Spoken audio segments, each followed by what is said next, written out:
Is my mic okay? Yep.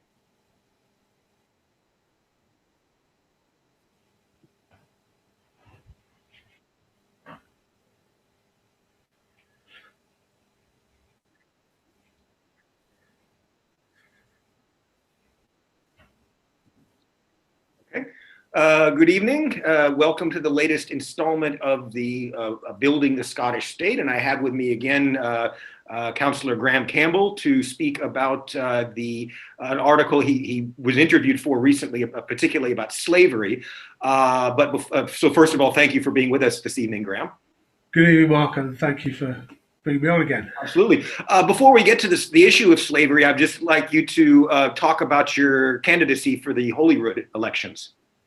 Well, I haven't formally publicly announced it, but I don't think it's a great secret that having stood in Edinburgh West and contested for that constituency seat, I can confirm that I am going for the Lothians list. I think that's the contribution I want to make is to obviously get us some more people in Edinburgh on that list and get that majority. But yeah, I've decided I'm going for that list. Okay, good. Congratulations.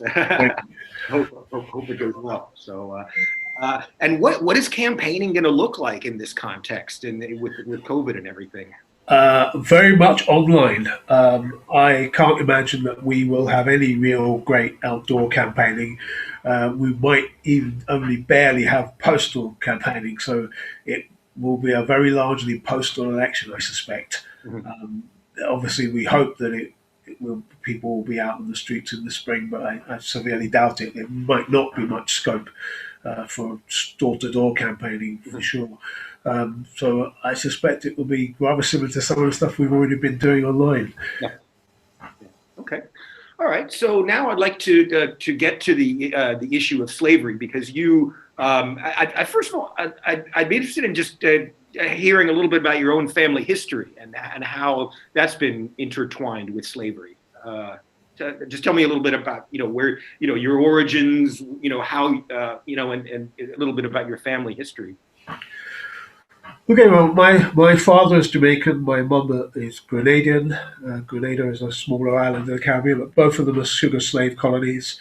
And both sides of my family have this connection to what they call Caribbean Slave Plantation Society. Mm-hmm. And in a plantation society, you have a class structure which is based in slavery, where the African people are enslaved and are the workforce.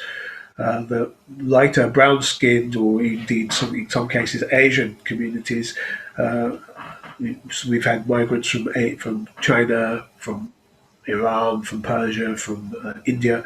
They've often been the middle class, in the middle section, and then the white elite has been the land-owning, property-owning and slave-holding class, historically in Jamaica especially. But 94% of the population is African Jamaican, and then that small minority of all the minorities controls still to this day the economics. So plantation society affects your family. So in my case, my family was, you have a white branch of your family and a black branch of your family, or shades in between. And my grandpa was in fact one of these white landowners in Jamaica, in Grenada. Mm-hmm. And so I met him in the 1880s as a young man growing up and trying to rediscover the family connection and the roots. Mm-hmm. And it turned out he was quite a racist. He was born in Ireland, and he married this English woman who was also a racist, and yet they lived in Grenada for 34 years before they ended up retiring and coming back to England. But it was interesting dealing with them, because they had a racialized hierarchy within the family. They had black members of the family who had descended from the slaves. So okay. I was introduced to racism within my family from quite an early age. My dad's side is Scottish Jamaican, and I actually don't really find out that until quite recently. But I was aware that obviously with a name like Campbell, we knew that obviously those names come from Scots who owned plantations, who therefore owned the people who worked on them and gave them their names. So I don't know what African heritage I've got. I have no way of knowing. The only way I can trace my ancestry on that side is through the slavery legacy. So I was aware that Campbell's a Scottish name, but I didn't really think about it too much until more recently, once I got involved in this work, around the slavery legacy. And I'd been reluctant to research it, to be honest, because I didn't want to knock my love for the country, if you know what I mean. Of course. I was reluctant, really, to find out. But then my dad told me when he turned 80, he told me a number of things. But first of all, he told me that his grandfather was actually Scottish. He was born in Scotland, came from Fife, I believe, and he ended up running and managing the estate in the north of Jamaica, where my dad was born and grew up.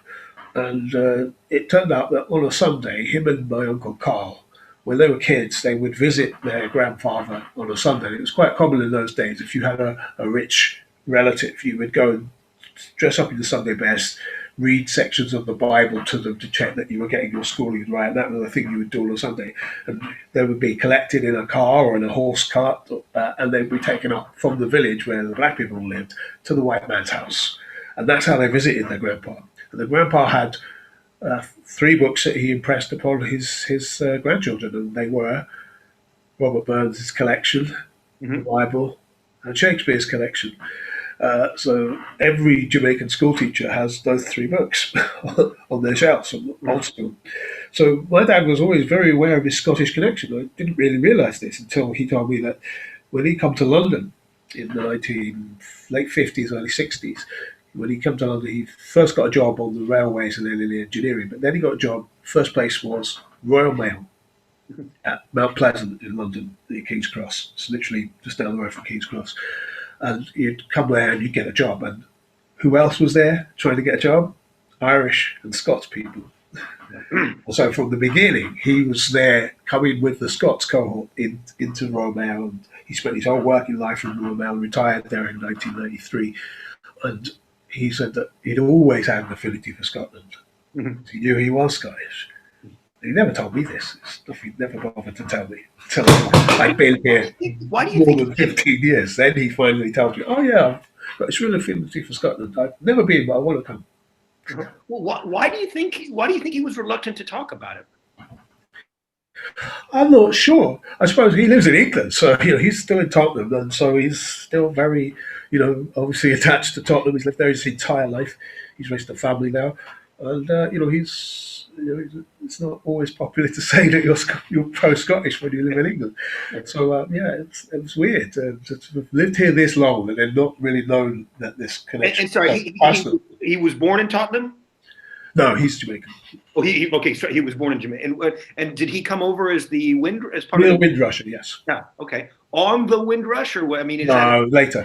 Okay. He came a global term for and it was mostly in the 50s and 60s that they came. He came, I think, in 58. So. Okay. All right. And it was mostly from the Caribbean.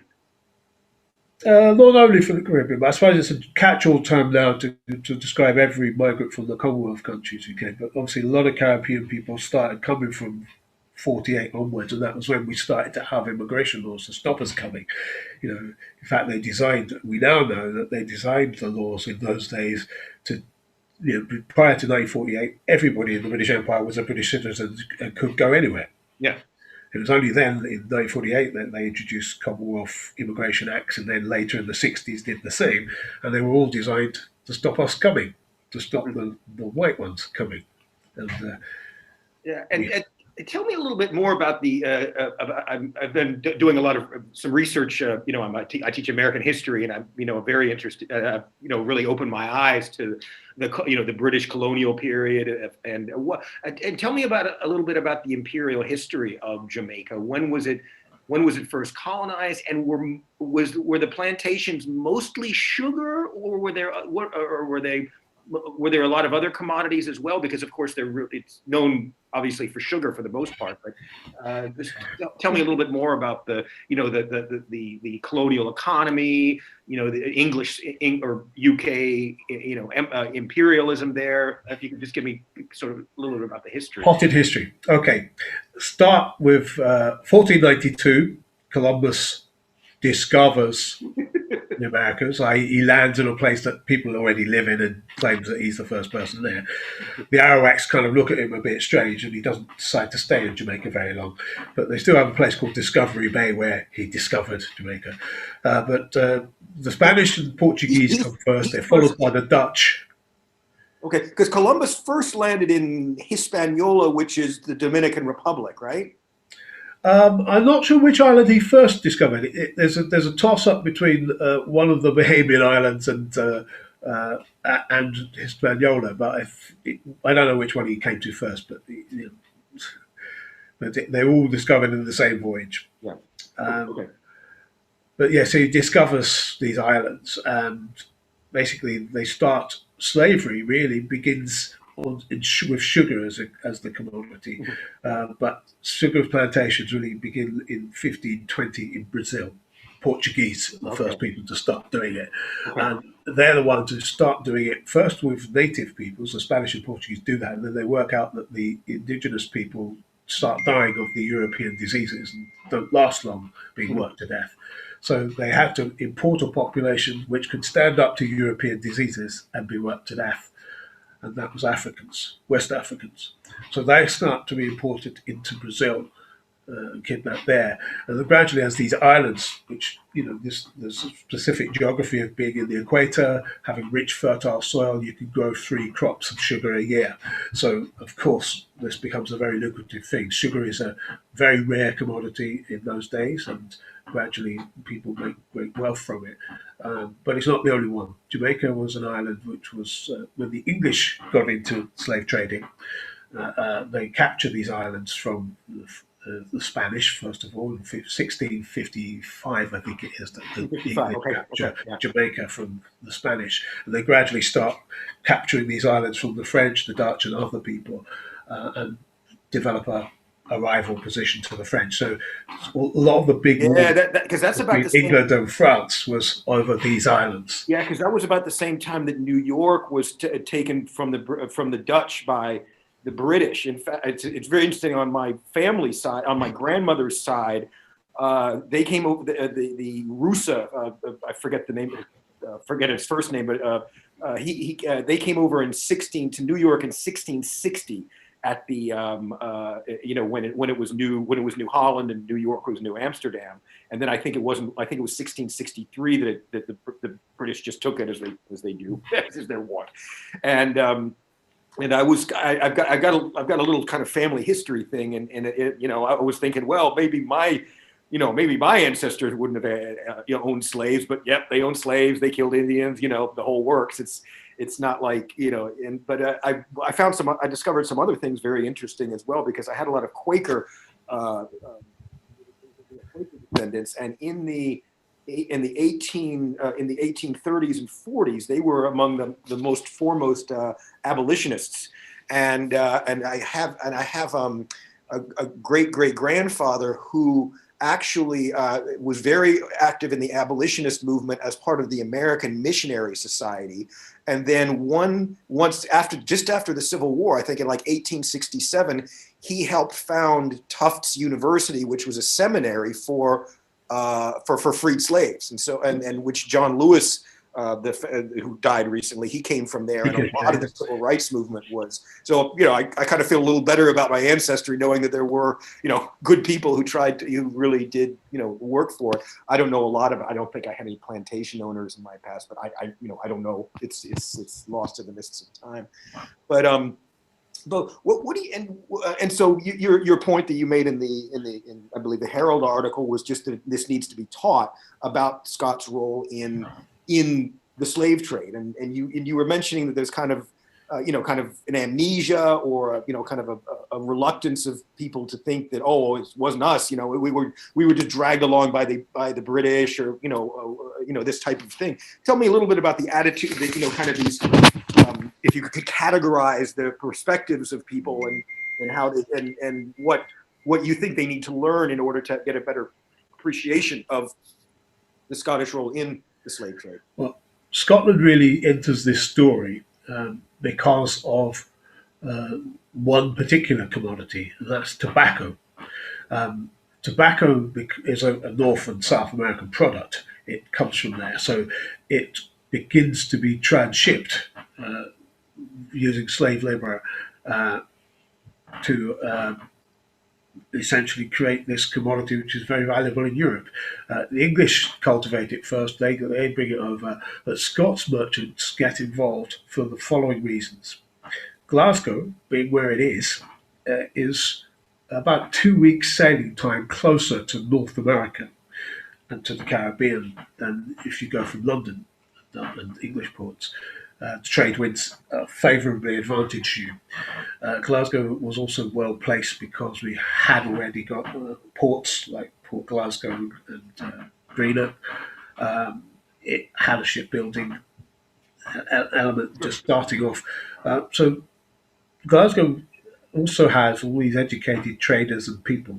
And Glasgow early on has traders of commerce, educated doctors, ship surgeons, accountants, booking clerks, a developed culture around that.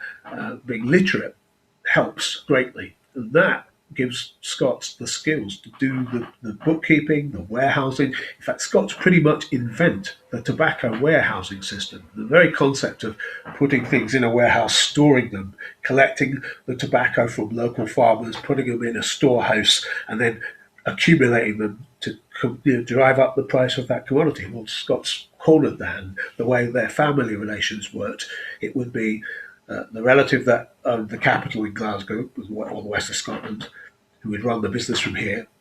They would then be a brother or a cousin would run the slaving operation off the west coast of Africa and base themselves there. And then there's the person who owns the plantation or controls the plantation in the Caribbean and the Americas. So Scots were physically and familiarly involved in the triangular trade in tobacco. Glasgow comes to dominate the tobacco trade. More, I think, 2/3 of Britain's tobacco trade was landed in Glasgow, not London. And, so Glasgow literally for about 50 years before the American Revolution dominates the tobacco trade, and everybody in Eastern and Central Europe has got a tobacco habit because of Glasgow. But the key point prior to that, of course, is 1707, because prior to that, Scotland didn't have, or the Scottish elite didn't have access to the English markets. They tried with the Darien experiment to establish their own colony, what's now Panama. They chose the right spot, but they just chose the wrong bit of it, and it was under Spanish control. The Spanish and the English between them made sure that the Scottish colony failed. But the Scots were trying to do what every other Western European nation was trying to do: use the colonies to develop their economy and develop wealth, because they'd heard stories of gold and everything, and exotic people and goods, and they wanted their share of it. But the country was bankrupted by the Darien experiment, and in fact it was one of the major reasons why the Treaty of Union went ahead, because of course it bailed those guys out. That was one of its key clauses. I think it's Article 4. It bails them out and compensates them for their losses in that trade, and then gives them access to the English markets and to the English islands. And from then on, Scots start to arrive in Jamaica and all the other English-controlled islands. And these then become British-controlled islands. Now, the English have done a thing called the Slave Code. And what's important about that, it was the first place in the empire where racialized discrimination is literally written down in law, depriving black people of their human rights. And that was in 1630 in Barbados. That was the first British island to have a constitution that actually deprived black people of rights. So Scotland, when they're joining the Union, they're joining this English enterprise. The English monarchs run a company called the Royal African Company of England. Heard about that. Literally, the letters RACE, notice, race, are stamped on their property, their enslaved African property. So that word, RACE, and who's the biggest shareholder? King Charles II. The King of England, restored to the throne. So the monarch owns the biggest share. And of course, the same thing. That was around 1660, right? So you've got the monarch owning his share in the enterprise.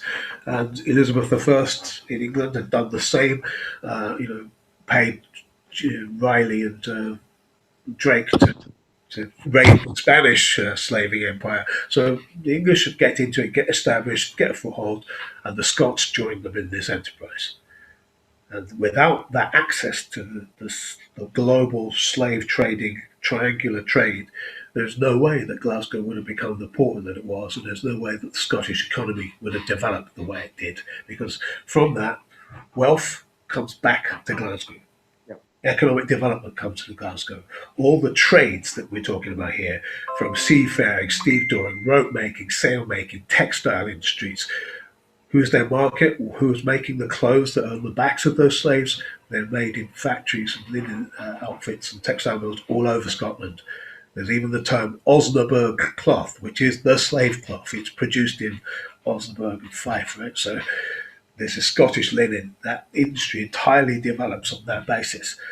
Later, other commodities, we talked about the first commodity, and that's tobacco is the first one that establishes Scotland's presence in there, but then sugar becomes the dominant mode after the American Revolution. The Americans, colonists grab their own tobacco back. So that's one of the key drivers for the American War of Independence. Yeah. So Britain loses that, so Glasgow loses that monopoly, and it switches quickly to sugar. Yeah, because that was, well, obviously around 1778. But that was the big tobacco areas were North Carolina and Virginia, obviously. Yes, and bear in mind that many of those colonists were Scots, right? So many of the Scots become Americans, and they keep slavery and keep their tobacco plantations. I believe Alexander Hamilton was a Scottish bookkeeper in the Caribbean before going to America and becoming a founding father. I don't have the full story on that, but yeah, okay, all right. And how do you? And what do you think? I mean, I've obviously, I've studied a lot about the civil rights era, and I have a pretty good appreciation of it. But a lot, certainly a lot of Americans, I would say, well, it's not my fault. I didn't do it. I mean, it wasn't me. Maybe it was my ancestors, but I can't be held to account for something that my ancestors did. And so what are you looking for Scots to they always, and a lot of times it's like, oh, well, you want me to apologize for something I didn't do or something of that nature. And how would you, what do you think would be a good result of a broader education about slavery? I mean, is it simply a question of informing them so that people have a deeper appreciation? Because a lot of times they think, oh, you're trying to make me feel bad about my country or da-da-da. How do you see it, and what a good result? I certainly get that, but we need to just check ourselves a bit. These are not past events. Remember that when we're talking about the abolition of slavery, and obviously we've got a historical memory of being abolitionists of slavery, well, that abolition came at a price, and it was paid for by the enslaved Africans themselves, because they had to work for 5 years to pay off the cost to the public exchequer in Britain. Because remember, at that point, the British government would have been receiving pretty much half of its income from the GDP from enslaved commodities. And you're not talking about just sugar, you're talking tobacco, indigo, precious stuff, coffee, nutmeg, spices, all of those things were all produced by enslaved labour. So the economy is pretty much dependent on it, and all the trades that come with it, and then the wealth that's invested in landed aristocratic houses, improvements in agriculture, the creation of textile mills, the raw cotton in Robert Owen's mill. Where did it come from? It came from enslaved Africans on plantations.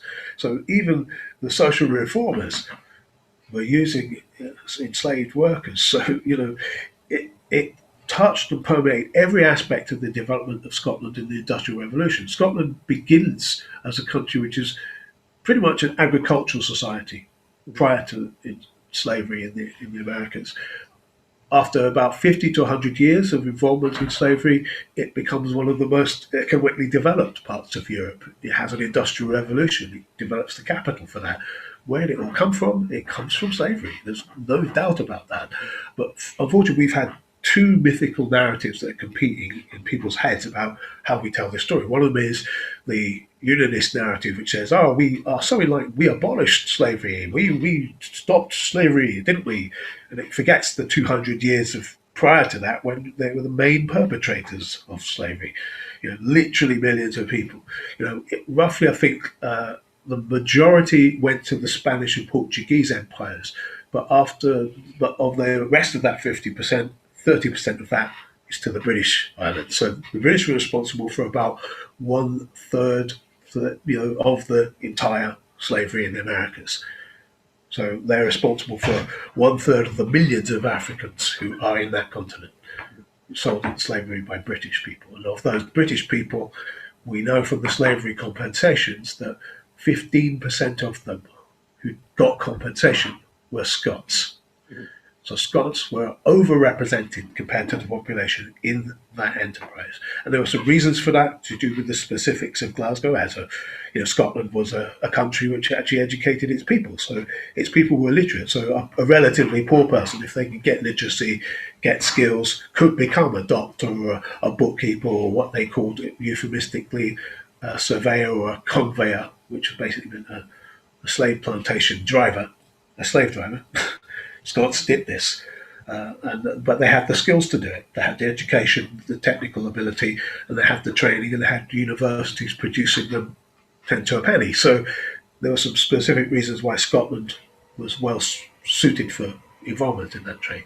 But I suppose for people who are descended from them, and remember, I'm descended from them. They're my ancestors. So it's not just the white people who are descended. We're all descended from them. We've all got a legacy which comes from this.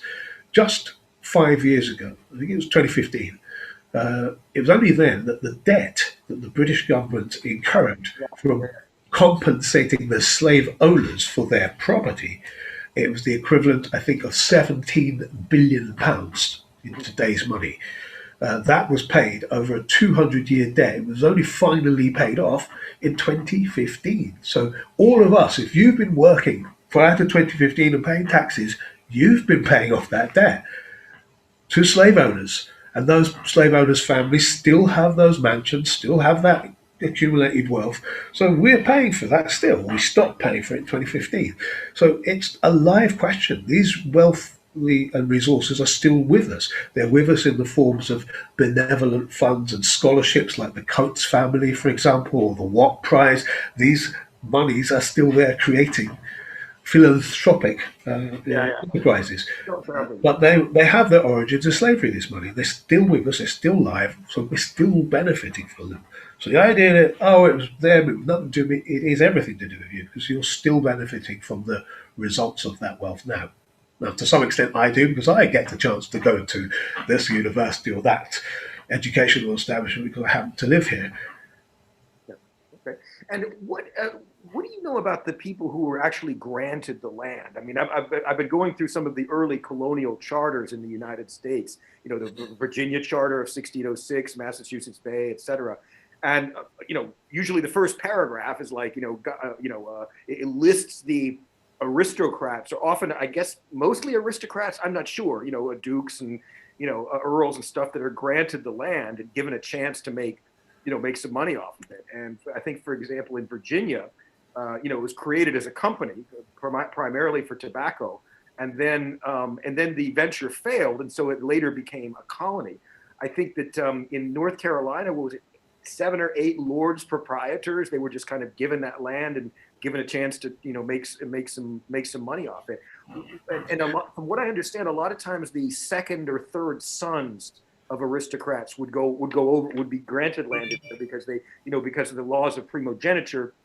Only the first son could inherit the estate or the land holdings or whatever in the UK, and a lot of times their children, their second or third sons would be sent over. What do you know about that? And kind of what percentage of them were they only given to aristocrats, or what do you know about how that worked?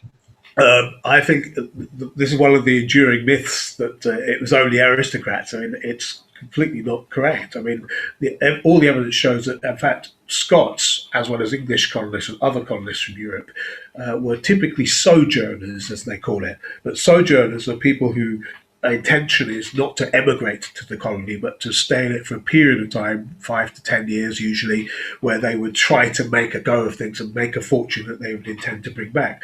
Now, sometimes they failed in that venture because they were just bad business people, but for the most part, they would spend 5 to 10 years, they would borrow money, credit was expanded, the whole credit capitalist credit business, financing of things. Scots pretty much invent that and bring it to the Americans. So people who were there were, as you say, usually second and third sons, because they're not going to inherit anything, so they didn't have any wealth to start with. They're borrowing money from relatives or banks back home, which they have to pay back, and often they have trouble doing so. If you read the histories of the sojourners in the United States, it's very clear that lots of them failed miserably to make money from it. But the ones that did, the prize was you make it big, you go back home, you buy your big mansion house, and you join polite society. So you could make it from nothing and become a wealthy person. And that was what was interesting, is that process of industrialized capitalist slavery allowed people to upwardly mobile into the establishment, and based on their education and skills. And because Scotland was, as I say, a uniquely literate country, with people churning out technical graduates, clerks and accountants and so on, those people went to America with those skills, which allowed them to exploit the plantation economy to good effect. Yeah, because my own grandfather was his family were engineers on the Clyde and Govan, and then he in the early 30s, I think he was an engineer on I think it was on the Merchant Marine, and I've got an actual Indian Empire passport for him, from 1931. I've still got it in my drawer. So it was kind of an interesting memento. And how is Jamaica governed now? I mean, it's under. The Queen is. The British monarch is still head of state there. Is there a significant Republican movement? Just tell me a little bit about the legacy of colonialism in the politics of Jamaica. I would say that prior to the 1970s, British was the identity of Jamaicans. Jamaicans saw themselves as Brits, and London was the capital of the mother country. So before that, most people didn't really say they were Jamaican. Even the white people certainly would have saw themselves as British. They only really start to become Jamaicans in the 20th century. And gradually, as the 1930s happens, we have a national movement, just as they did in India and other parts of the British Empire.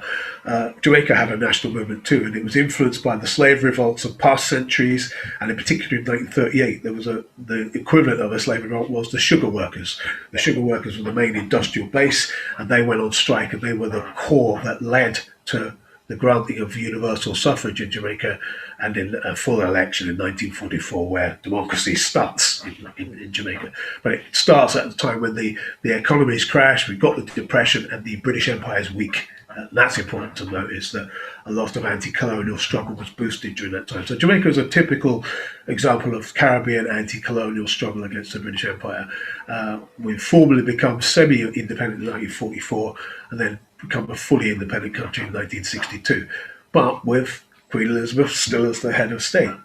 Now, since at least the 1970s, there's been moves to make Jamaica a republic, and several other Caribbean countries are in fact republics. Trinidad in particular is a good example. So many of the Caribbean islands did remove the British monarch as the head of state, but we've been arguing about that for at least 30 years that I'm consciously aware of in Jamaica. There's actually moves just now to do that. There is, it is no longer appropriate to have a faraway monarch, but the English Supreme Court is still the last court of appeal for Caribbean people. There was a struggle around getting a Caribbean court of appeals to replace it. One of the main reasons why Jamaican politicians wanted to do that was so they could hang people.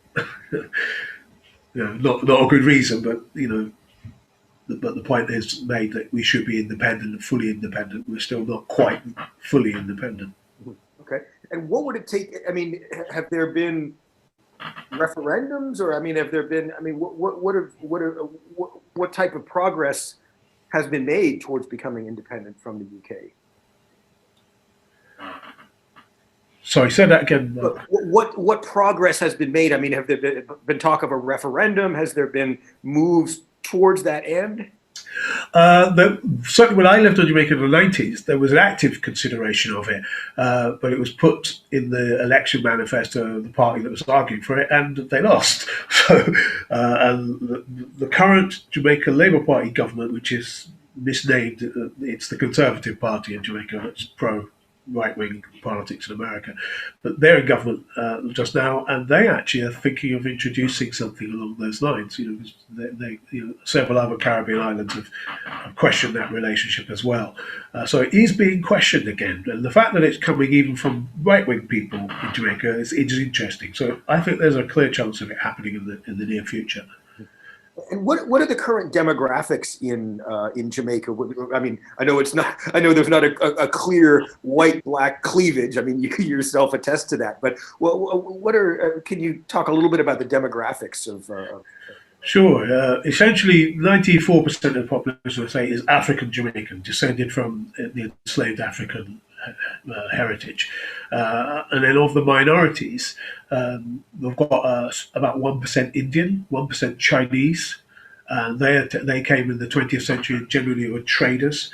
A smaller minority is actually from Arab countries, Lebanon and Syria. Mm-hmm. And in fact, one of them became the Prime Minister. Edward Seaga was the Prime Minister during the 1980s. He was Lebanese Syrian.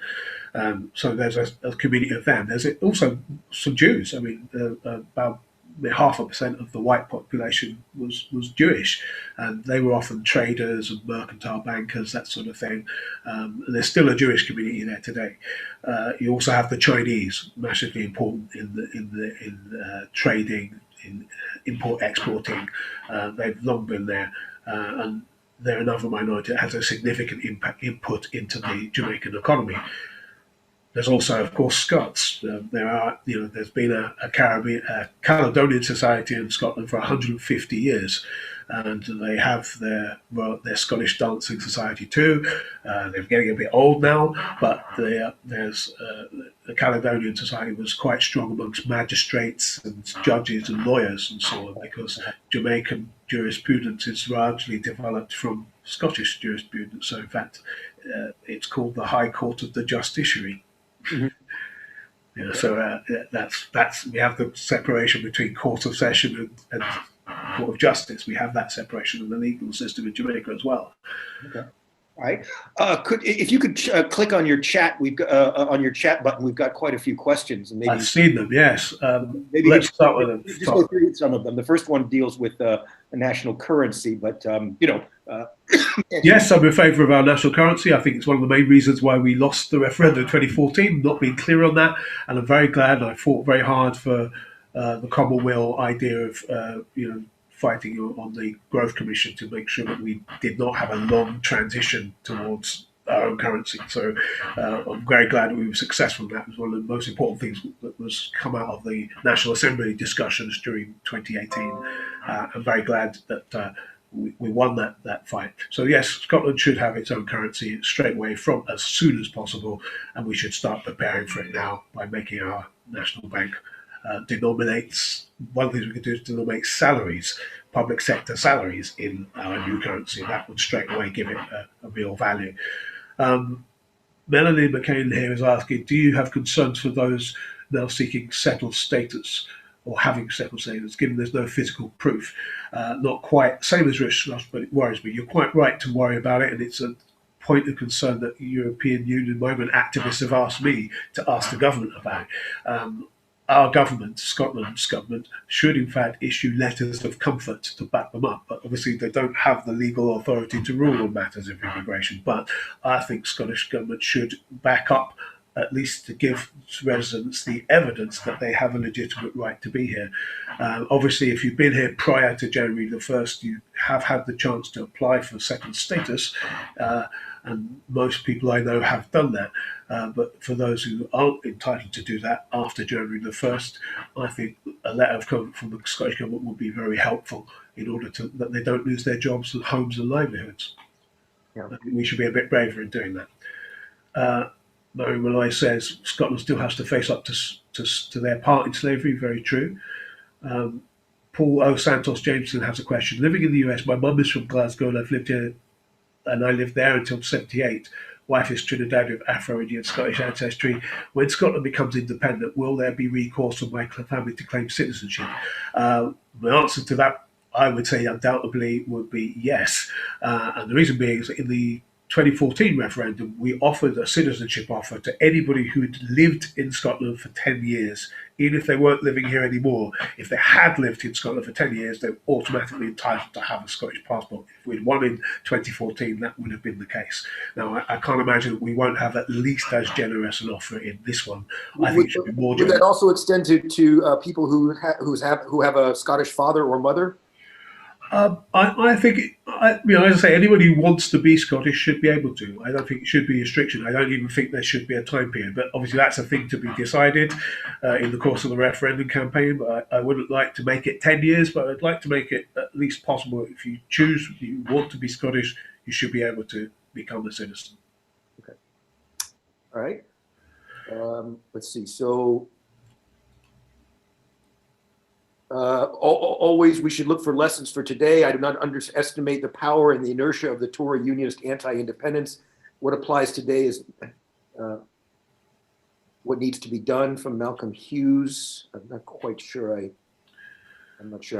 Well, obviously they're being smart. For example, that government building they've got in Edinburgh now, where the UK government has got a branded building where department members from all departments of the UK government are suddenly in this building, 3,000 civil servants. So they're making a concerted effort to show the brand UK loyalty, that there's going to be a lot more UK government branded stuff now that is going to be labelled so that people think that the London government gives a damn about us. So yes, they're going to be hard and clever, and we're going to have to be equally clever to outfox them. But I don't think that people aren't stupid. They realise that when they're being disrespected, you see that every week in Parliament when our MPs are bollocks down there. Sorry to swear, but it's very frustrating sometimes to watch them have to put very good points and arguments across, defending Scotland's interests, and they do give it loudly. They certainly do. And I think last week, Stuart Hosey told me that we had 71 speeches by SNP MPs in Parliament just during that week, intervening on debates. So, but obviously the media is not covering our interventions and not covering, the strong stance we're putting up in Scotland's interests, and that's not being covered in the media. So we can expect that. We've always had that already, but despite the media's blockade of what we're doing, we're winning the argument on independence. So I'm fully confident we will succeed. Yeah, what do you know about that new, building? But I mean, are they beginning to impinge on the powers of the Scottish government? I mean, are they taking back the power? Are they getting the powers that were being quote repatriated to Scotland from the EU? It's clearly part of the power grab, isn't it? They're actively preparing for the power grab. That is a seat of colonial government, and as people have put quite rightly, when we're able to safely protest, we should close them down, because they're an occupation government. They have no legitimate mandate. They are trampling over the devolution settlement, over areas which are clearly devolved in the settlement, and that's what they're doing. They're trying to reverse the effects of devolution. That's pretty straightforward, and it's pretty straightforwardly going to be resisted by us and by the people. Absolutely. Okay. How do we change the curriculum regarding history our children are taught?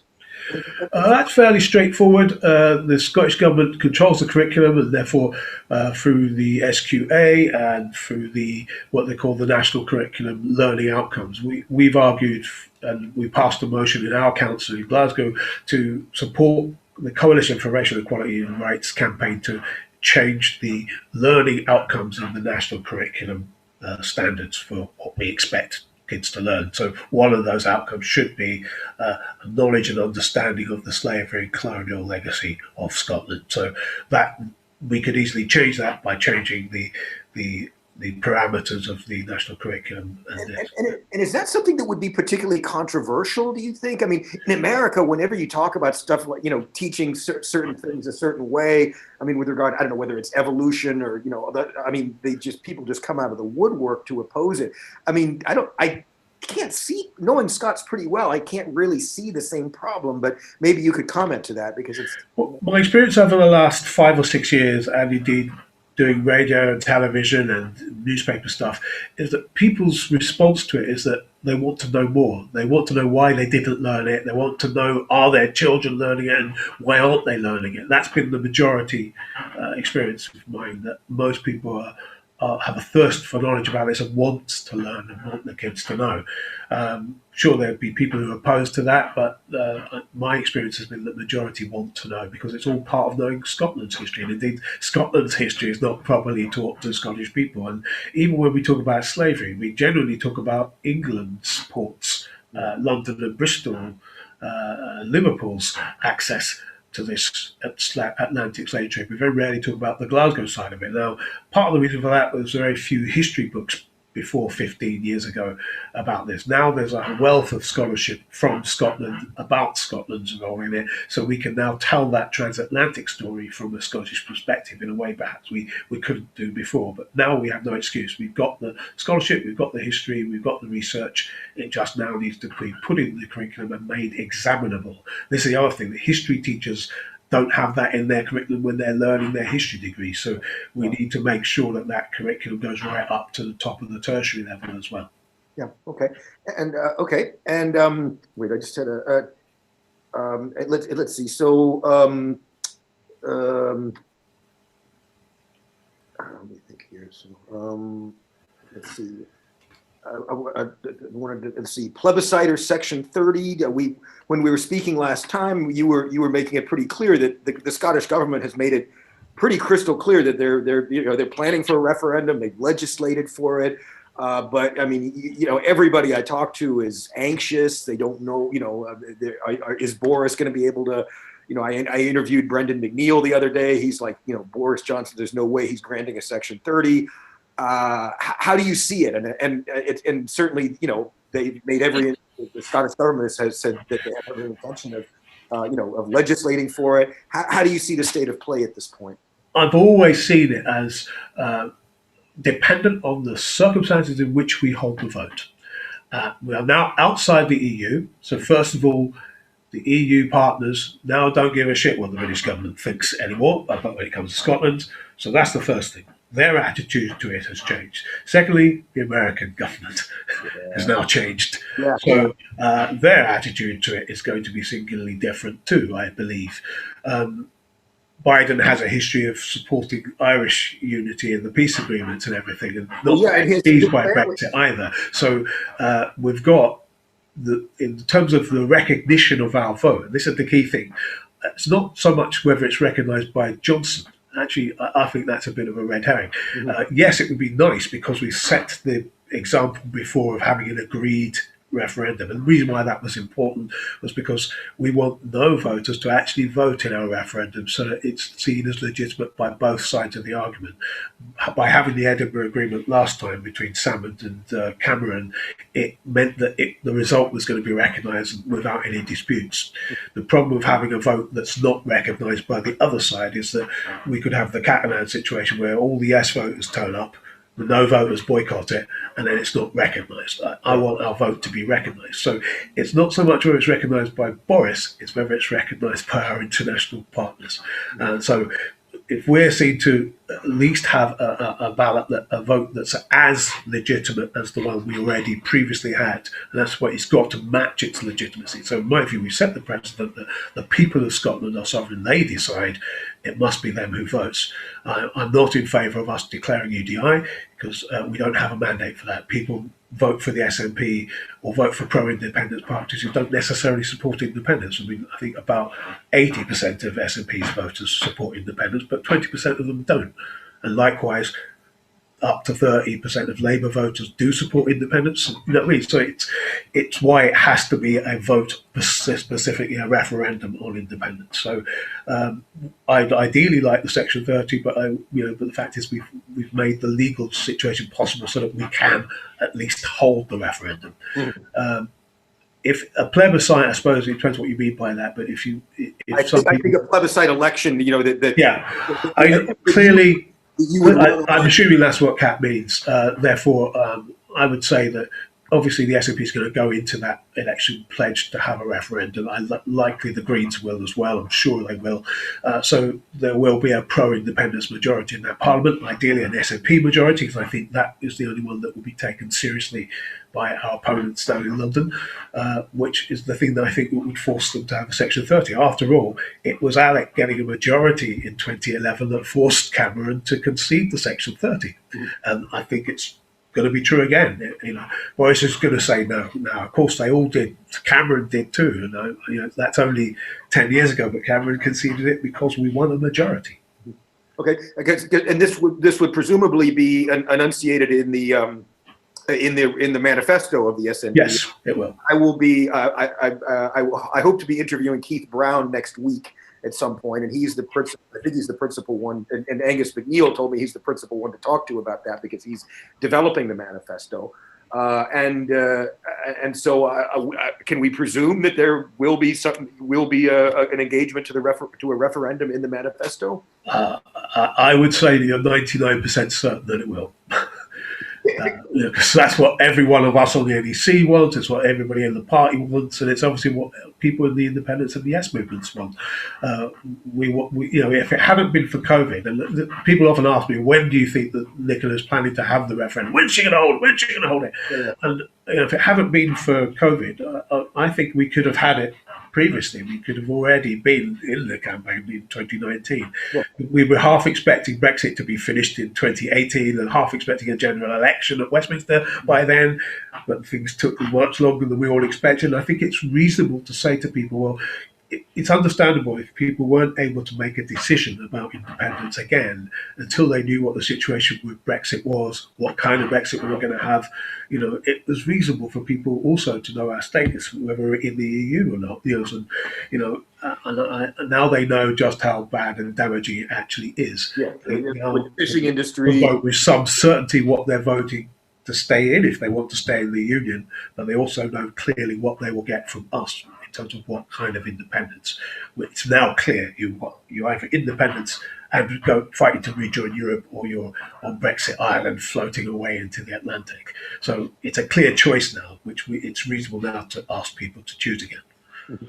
Okay, and because in one of the documents, I think I mentioned this last time, and I think it was over the Scottish Investment Bank or the Scottish Reserve Bank, I forget which, but they've got a timeline, down. I think it's the 27th of September that they have in this document. I mean, can we bank on that there will be something in September? Because as Alison Clark mentions, Angus McNeill said there was no referendum this year. That's actually not what he said. He said no one could guarantee that there would be a referendum this year. Yeah, you couldn't guarantee it for sure. That's probably correct. But it's not impossible to have it this year. If we do get the vaccine out and we clear the worst of the COVID crisis, if we begin to basically recover and are able to orientate back, and of course, if we win the May elections, we've got to win that. So we win the election, we get a majority, then I don't see why we should wait around. We've been 19 polls in a row with an independence majority. We've got the right conditions. We've got increasing confidence, and we're getting more of a drift of both Labour and even some Tory and Lib Dem voters towards independence. So the fact is, it's moving in our direction all the time, and I think we need to strike within the referendum while the iron's still hot. So it could be this year, but personally, I'm not so bothered if it's this year or moves into next year, as long as it happens. And I'm pretty sure it's going to happen. Yeah. And because I've been hypothesizing for a while about what because I know that, for example, Sturgeon and the Welsh First Minister and they've all held meetings with Michel Barnier, and I just wonder if maybe I'm just dreaming out loud, but the idea that if Scotland says, okay, we're going to have a referendum, if we win, we're going to have a referendum, and then if the SNP does win, or even just before, the EU says we will recognize your independence. That would completely I'm just wondering if, I don't know, who knows what Sturgeon and Michel Barnier talked about, but do you think that there could be some arrangement like that? I mean, once a certain, if that the EU would vow to recognize the legitimacy of it even before any actual referendum? I can't say I have any specialist knowledge about that, but from the European experts I have heard speak about this subject, there is pretty much universal support for Scotland to come back in for obvious reasons, because we've got assets and things that they would like back in the Union, and also the very fact that we're enthusiastic about being Europeans. They need some of that. So I'm absolutely convinced that yes, that governments will support Scotland's coming back in, and they will support and defend Scotland's vote if we have it. I'm not so sure if they will intervene before we have the vote, but they have less of a reason to worry about the British government's attitude because they're interfering in the foreign affairs of a domestic matter now that they're outside the EU. Yeah. They don't have to give a damn what they say now, and I think that several countries will indeed. Well, I can't say I know which ones would and which ones wouldn't. Yeah, I mean, I think because Spain has said basically that a lot was made about the Spanish veto of Scotland's entry, but they said if Scotland becomes independent by a constitutional method, then they have no problem with it. They consider Catalonia a completely different issue, and so I just don't see and the whole idea that, again, you say they don't care what before. When the UK was in the EU, they were duty bound to represent their interests. Now they're out, fine. And then especially if, like today, they don't even want to give ambassador status to an EU ambassador. It's just, they're not doing too much to ingratiate. The more they alienate the EU and try to get the EU to be blamed for everything that's wrong in Britain, the more the EU is going to be inclined towards Scottish independence. So let them keep doing what they're doing. It's only going to work in our favour. Okay. We'll wrap up a couple more questions before we wrap up the conversation. Does Graham think that the cavalry, i.e. EU and USA, will come to Scotland's rescue? Well, I think we just answered that, really. I think in my view, it's very likely. It's in the EU's interest to pretty much immediately accept Scotland as a member state. And maybe even Irish reunification, given. I would say that's Biden's opinion. He wants Irish unification, but the thing about Scotland's independence, though, is that we may come under pressure to stay in NATO, stay in the nuclear submarine alliance, and patrol the North Sea on behalf of Anglo and European American interests. So we're going to come under some pressure on that front from America. But I think they will recognise us as well. Yeah. I guess this last question kind of ties into that. Do you think the Scottish government is willing to give up a percentage of shared assets to quicken the ending of the Union? Sorry, where's that question? Sorry. The very last question, the very final question at the bottom of the feed. Well, we offered that, didn't we? We actually offered that in 2014. We offered it in 2016 when we were talking about this stuff. So it's not news, and indeed it's there in the Growth Commission report, although in my view far too generous, but what they call a solidarity pact, where we pay a percentage of the UK debt as part of using their currency for a while and having their interest rate policy. I'm not in favour of that, but there's no reason why. The simplest way would be they just give Scotland a percentage of the government-owned assets wherever they are in the UK. They could just give us 12.5% of it, because our economy is 12.5% of the UK economy. So if they could just simply, we're responsible for 12.5% of the assets and of the liabilities. That would be the easiest way of doing it. But that would mean the Scottish government would own lots of stuff in England and Wales. And, so maybe they might want that. So they might want to give up the stuff that they own in Scotland by that deal in exchange for it. So we'll have to do swaps, is what I'm saying. I reckon it would be quite easily sortable, especially once we've had a vote. But yeah, we need to be willing to give up some assets, but in exchange we'll get some. So I'm not so bothered about how we do it, but I think we will end up doing something like that. Okay. So I'd like to just wrap it up and just returning to our main theme of the evening's discussion regarding slavery. How should Scots perceive their role in the slave trade?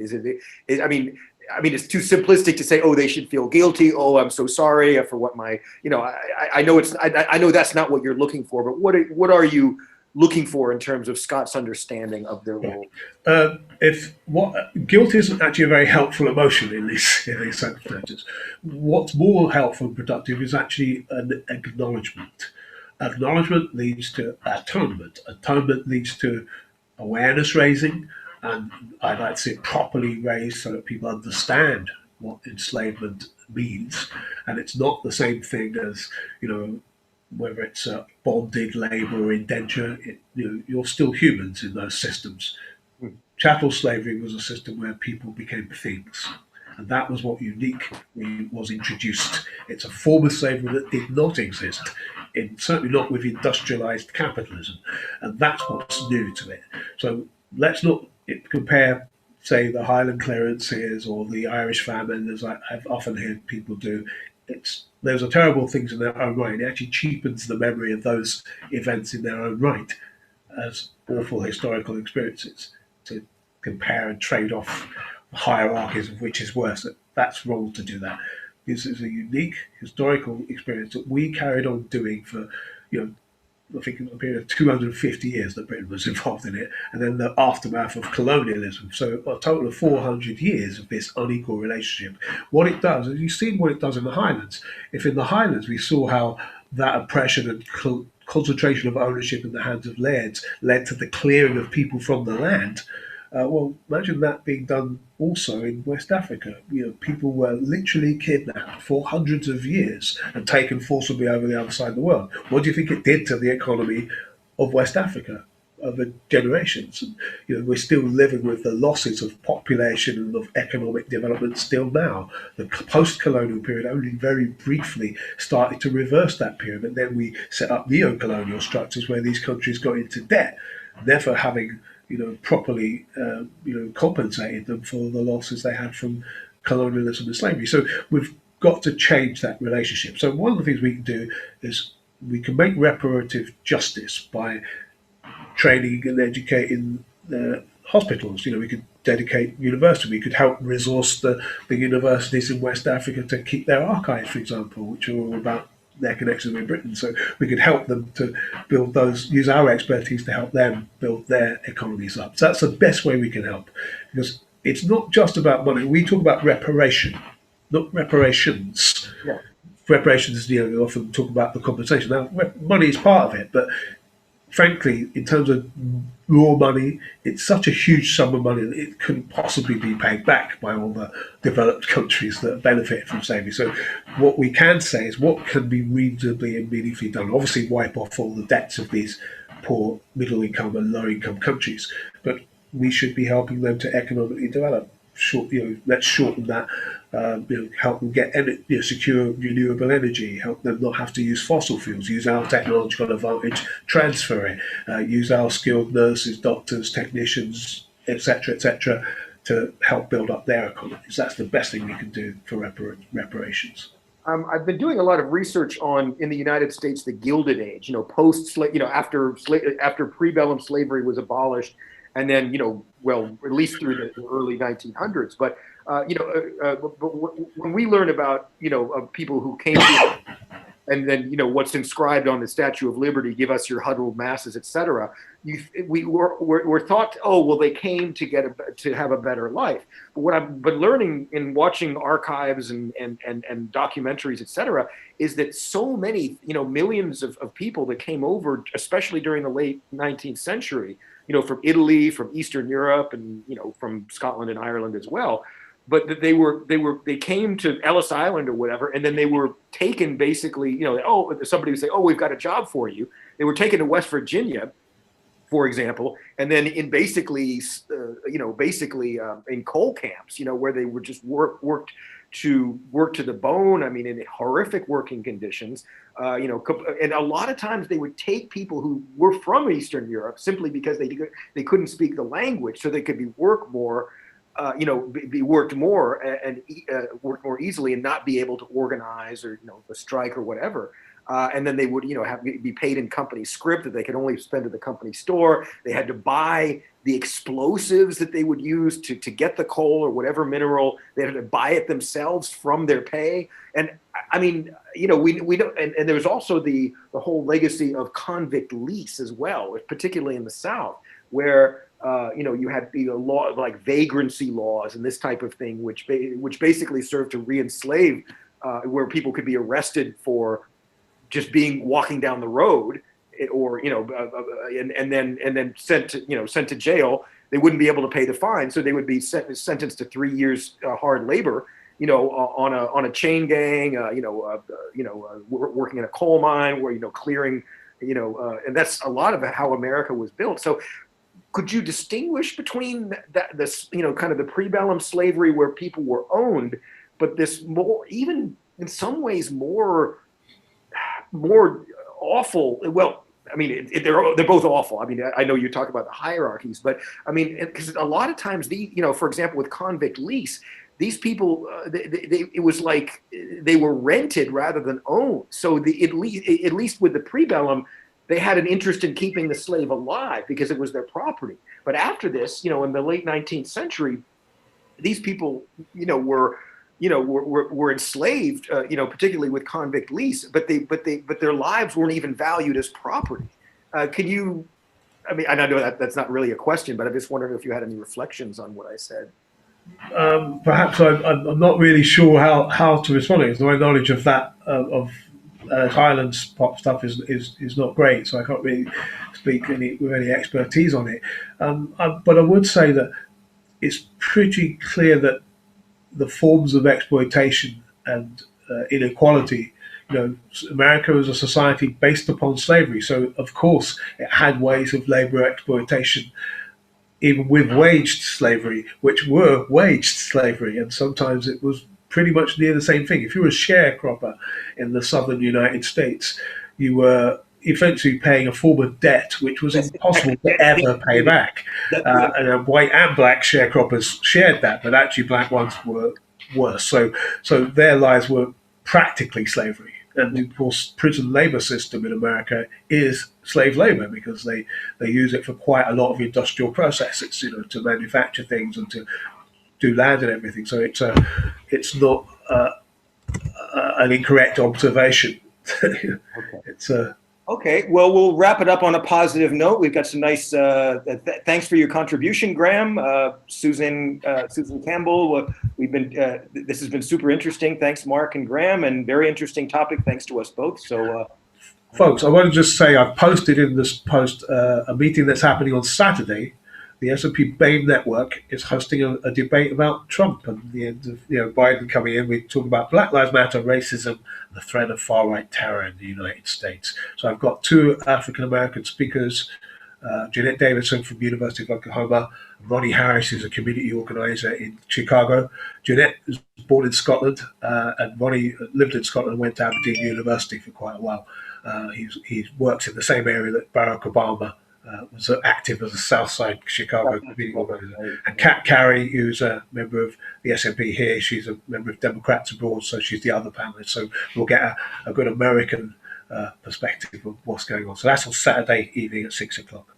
Okay. Well, thank you so much. And to be honest, this is, I mean, we always have fascinating discussions, but this is one of the most, this is up there in terms of the fascinating discussions we've had.